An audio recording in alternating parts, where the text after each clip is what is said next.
Hello दोस्तों, मैं हरी सिंह राजपूत और विज्ञान का चौथा पाठ, जिस तरह से आपने कल भाग तीसरा पढ़ा, इसके बाद ये भाग के अनुसार चौथा है।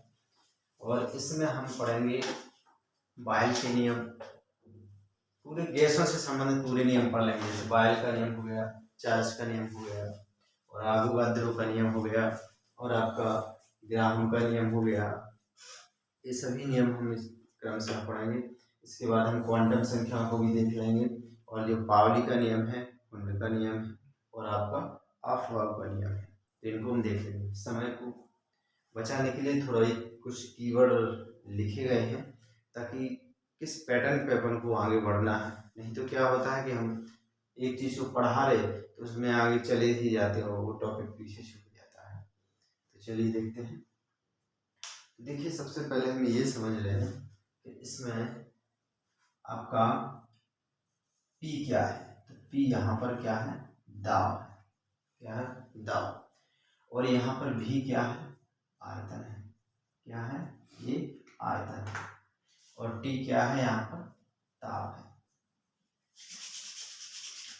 तो देखिए, इसमें बायल का नियम देखिए सबसे पहले। किसका, बायल का नियम। तो देखिए, बायल का नियम क्या होता है कि स्थिर तापमान, इसमें टेम्परेचर क्या रहेगा आपका, हमेशा स्थिर रहेगा। तो आपको देखिए रटने की बिल्कुल भी जरूरत नहीं, यहाँ पर आपको बस इतनी सी बात याद रखना है। ये भी याद रखने की जरूरत है, वो मैं बताता हूँ क्यों। क्योंकि देखिए, स्थिर ताप पर क्या होता है, किसी भी गैस का जो दाब होता है उसके क्या, आयतन के व्युत्क्रमानुपाती होता है। कैसे आयतन के व्युत्क्रमानुपाती होता है कि मतलब ये, अगर दाब बढ़ेगा तो आयतन घटेगा, अगर आयतन घटेगा तो दाब बढ़ेगा। मतलब जो दाब और आयतन कभी एक से नहीं हो सकते। एक बढ़ेगा तो दूसरा घटेगा, दूसरा घटेगा तो पहला वाला बढ़ेगा। मतलब इसी को व्युत्क्रमण, मतलब व्युत्क्रम मतलब उल्टा, एक दूसरे के विपरीत चलना। तो देखिए, जैसे आप देखिए, आप क्या करते हैं, गैसें हैं, गैसों को आप दाव लगाते हैं तो उसके क्या होते हैं, जैसे ये गैसें हैं, इनमें गैसों की अणु क्या है, ऐसे फ्री मूवमेंट गति करती है। क्यों, क्योंकि इनके बीच में कोई आकर्षण बल नहीं होता है, इन पर गुरुत्वाकर्षण का भी कोई प्रभाव नहीं पड़ता है। तो अब जैसे मान लिया हम इनको इतने छोटे बर्तन में, तो गैस के अणु क्या हो जाएंगे और पास पास आ जाएंगे। तो मतलब क्या, अब आपने यहाँ पर दाव लगाया, आपका ये दाव ऐसे क्रिएट कर रहा है इस तरह से, तो फिर क्या होगा, ये इसका आयतन कम होगा। जैसे मान लीजिए आप गुब्बारा है, गुब्बारे को आप क्या करोगे, उसको ऐसे दबाओगे, दबाओगे तो उसमें जो गैस है उनके बीच के अणुओं को वो आकार स्पेस कम होता है, तो क्या होता है, थोड़ा उसका आयतन हल्का होता है। तो अब समझ लीजिए इसमें क्या होता है, जब आपका दाब होता है, अगर आपका बढ़ेगा तो ये घटेगा आयतन, और अगर आयतन घटेगा तो दाब बढ़ेगा। ठीक है। अब देखिए, दूसरा देखते हैं हम, चार्ल्स नियम। अब इसमें देखिए, हमारा इसमें आपको क्या नहीं दिख रहा है, P नहीं दिख रहा है। P नहीं दिख रहा है तो आप समझ जाइएगा कि हमें क्या बताना है, कि स्थिर दाब। क्या, स्थिर दाब पर किसी गैस का जो तापमान है वो किसके समानुपाती होता है, या अनुक्रमानुपाती होता है, इसके V के। मतलब अगर आपका तापमान बढ़ेगा तो आयतन भी बढ़ेगा। जैसे हम देखते हैं, क्या होता है कि जैसे आप इसको गर्म करोगे, जब हम गर्म करते हैं गैसों को, तो अब क्या होते हैं कि इनके जो अणु होते हैं इनमें क्या होने लगता है, प्रसार होने लगता है। ये प्रसार होने लगेगा तो ये बाहर की ओर जाएंगे, ऐसे बाहर की ओर जाएंगे, और जब ये बाहर की ओर जाएंगे तो स्वाभाविक सी बात है कि यहाँ पर स्पेस बढ़ेगा, और जब स्पेस बढ़ेगा तो इसमें जो जिस पात्र में ये भरा है उसमें खिंचाव आगे की ओर या ऊपर की ओर, बगल में कहीं पर भी होगा, तो स्वाभाविक सी बात है क्या होगा, उसका आकार बढ़ेगा। हम देखते हैं कि सिलेंडर में एग्जाम्पल की आग लग जाए तो ब्लास्ट क्यों, फट क्यों जाता है, इसलिए फट जाता है क्योंकि गैस ज्वलनशील है, तो आग लगना स्वाभाविक बात है। अब उसमें जैसे आग लगती है तो उसमें क्या हुआ, गैस तो पहले ही दाव के साथ भरी गई है, अब उसमें जैसे ही आग लगती है तो उनके अणुओं के बीच में क्या होने लगता है, प्रसार होने लगता है। प्रसार होने की वजह से क्या हो जाता है, पात्र पर दबाव लगता है और वो क्या हो जाता है, ये ब्लास्ट हो जाता है। तो इससे अगर आपसे पूछा जाता है ये गैसों में जो प्रसार होता है या उसके आयतन में जो प्रसार होता है वो किस नियम के अनुसार होता है, तो आप क्या बताओगे, चार्ज के नियम के अनुसार। मतलब अगर टेम्परेचर बढ़ेगा तो आयतन बढ़ेगा, और आयतन बढ़ रहा मतलब टेम्परेचर बढ़ रहा है। अब देखिए एक चीज और देखते हैं हम, जैसे देखते हैं गर्मियों में अक्सर ऐसा होता है कि टायरों में थोड़ी कम हवा भरने का सलाह दी जाती है। क्या कारण होता है?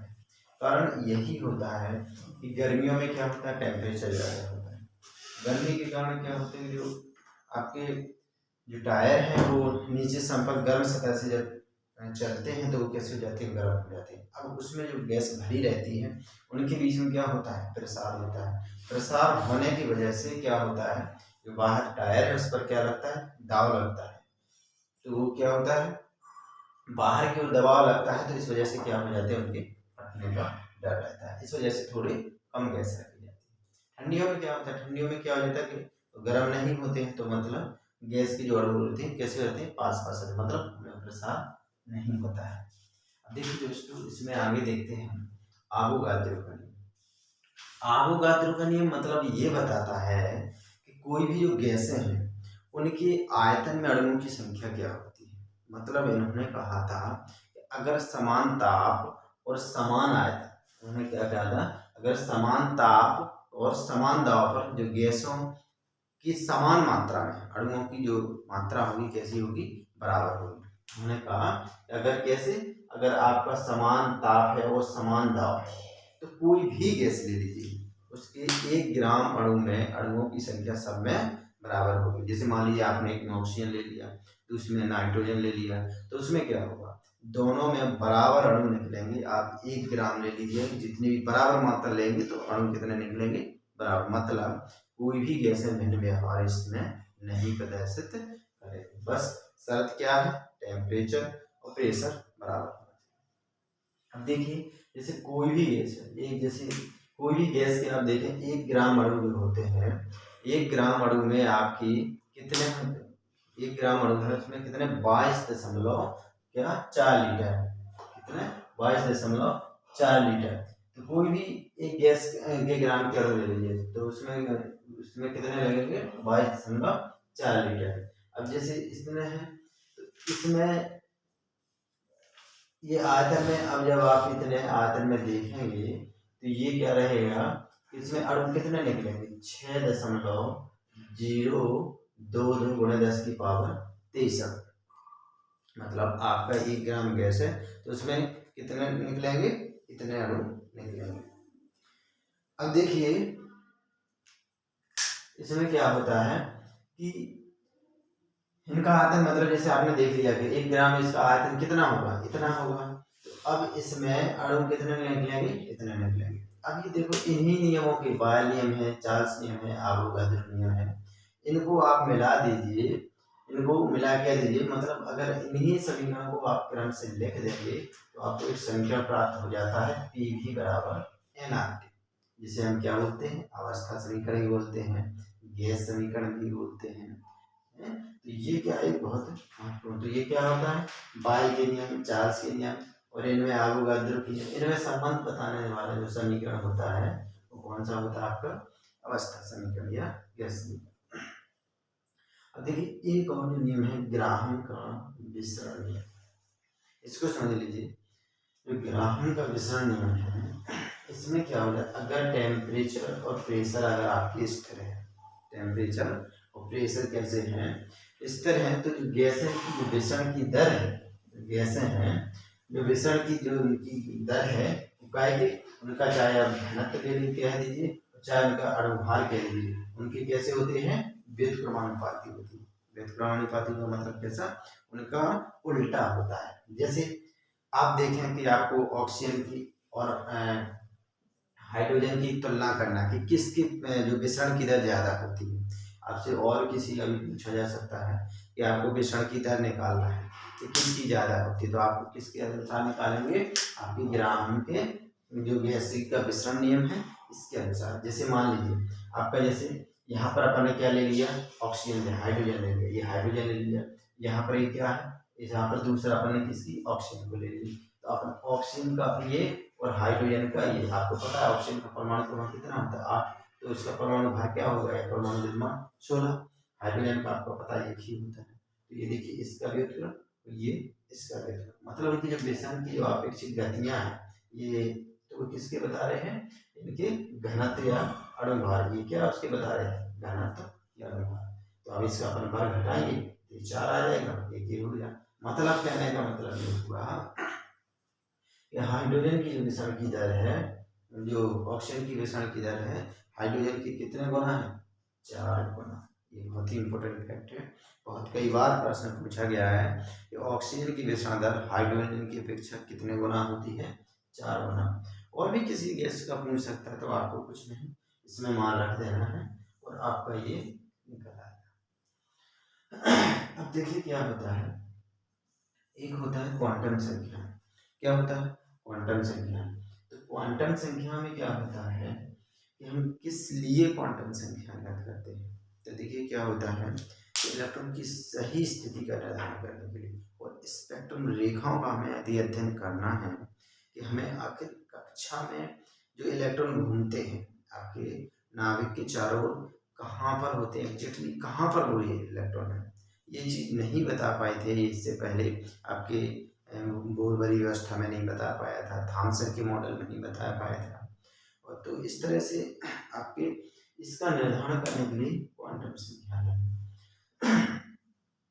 अब इसमें देखिए 4 क्वांटम संख्या होती है। एक है मुख्य क्वांटम संख्या, ये आपके बताते हैं कि परमाणु में आपकी जो इलेक्ट्रॉन है किस कक्षा में है, जैसे 1 कक्षा 2 कक्षा, तो ये किस कक्षा में आपका है वो इसको कौन बताएगा, मुख्य क्वांटम संख्या। इसके लिए हम इसको किससे डिनोट करते हैं, n से। दूसरा क्या है आपका दिग्गज क्वांटम संख्या, ये आपकी किसकी आकृति को बताएगा, कक्षा की आकृति को, क्या आपका गोलाकार है, क्या आपका डमरू डंबल आकार का है, इस तरह से ये किसको बताएगा, दिग्गज क्या बताएगा, आपकी कक्षा की आकृति को बताएगा। तो n के मान तो आपके ये हो जाएंगे, n का मान 1 2 3 हो जाएगा, और l के मान कितना हो जाएगा आपका 0 से लेकर के यहाँ तक हो जाएगा n-1 तक हो जाएगा। अगला है चुंबकीय क्वांटम संख्या।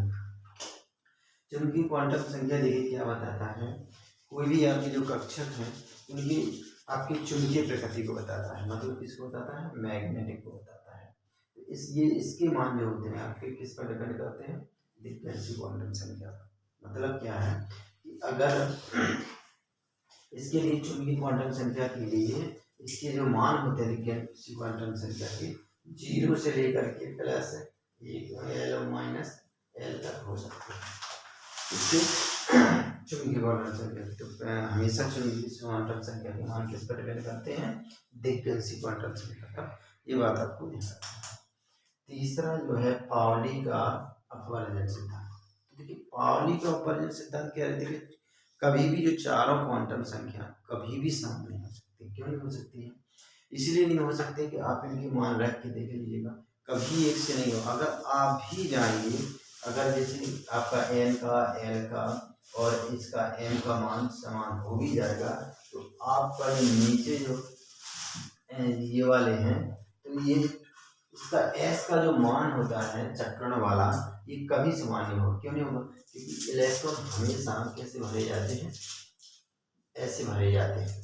और इसका भरने का मतलब ये ऐसे इलेक्ट्रॉन कभी नहीं भरे जा सकते कि आप ऐसे ही ऐसे भर दें या आप ऐसे ही ऐसे भरें, ये दोनों गलत है। मतलब जब भी इलेक्ट्रॉन ऐसे भरेंगे, जब इनका चक्रण कैसा होगा, विपरीत होगा। कैसा होगा, चक्रण विपरीत। तो आप ही बताइए, अगर इनका मान समान इसका और इसका हो भी जाएगा, तो जो लास्ट का चौथा चक्रण क्वांटम संख्या, चक्रण इसका मान कभी क्या हो सकता है, कभी नहीं हो सकता। मतलब एक अगर ऊपर को होगा तो दूसरे का स्पिन नीचे को होता है। तो जो ऊपर है उसके लिए प्लस 1 बटा 2, जो नीचे है उसके लिए माइनस 1 बटा 2 लिखते हैं। अगला हम नियम किसका है, होंडे का नियम। होंडे ने कहा था कि इलेक्ट्रॉन की प्रकृति होती है वो हमेशा युग्मित रहना चाहते हैं। कैसा रहना चाहिए, सॉरी अयुग्मित रहना पसंद करते हैं। मतलब वो कभी भी युग्मित रहना पसंद नहीं करते। और कब रहेंगे, होंगे युग्मित, जब पहली कक्षा में जैसे मान लीजिए पी है, तो पी में जब पहले एक एक इलेक्ट्रॉन भर जाएगा, उसके बाद अगला इलेक्ट्रॉन होगा तो ही फिर वो युग्मन करेगा। ऐसा नहीं कि आपके पी में 3 इलेक्ट्रॉन हैं तो आप इसमें ऐसा भर दो, इसमें ऐसा भर दो, इसको ऐसा भर दो, इसको खाली छोड़ो, ऐसा कभी नहीं हो सकता है। मतलब इलेक्ट्रॉन हमने क्या कहा था कि इलेक्ट्रॉन तभी युग्मित होते हैं जब पहले क्या हो जाते हैं, कम से कम सभी कक्षकों में एक एक इलेक्ट्रॉन भर जाता है, तब जाकर के फिर क्या होना चालू होते हैं, वो युग्मित होना चालू होते हैं। अब देखिए अगला नियम था अफबाउ का। अफबाउ का नियम क्या होता है, अफबाउ ने कहा था कि सबसे पहले जो इलेक्ट्रॉन है कम ऊर्जा स्तर में जाएगा और फिर किस में जाएगा, उच्च ऊर्जा स्तर में जाएगा। तो कम ऊर्जा स्तर में जाएगा मतलब जैसे पहले देखा एस का, पी का और फिर डी का, और अब ये इसमें देखिए कक्षा के आधार पर भी डिपेंड करता है कि n+l नियम के अनुसार, इस नियम के अनुसार n+l, जिनके लिए n+l का मान कम होगा जिस कक्षा के लिए उसमें इलेक्ट्रॉन पहले भरेंगे और जिसके लिए ज़्यादा होगा उसको बाद में। अगर दोनों की अगर कक्षा के लिए दोनों, अगर इनके लिए n+l का मान अगर किसी के लिए कैसे बराबर है तो फिर हम उसके लिए किसका मान देखेंगे, n का मान को चेक करेंगे, जिसके लिए इसका मान कम होगा तो उसमें हम इलेक्ट्रॉन भरेंगे। तो ये आपकी आज की क्लास थी और अब अगला वीडियो जो 5वां भाग है वो जल्द ही आप आएगा और इसको आप लोग स्क्रीनशॉट ले लीजिए और आगे 5वां भाग है वो बहुत ही जल्द आएगा।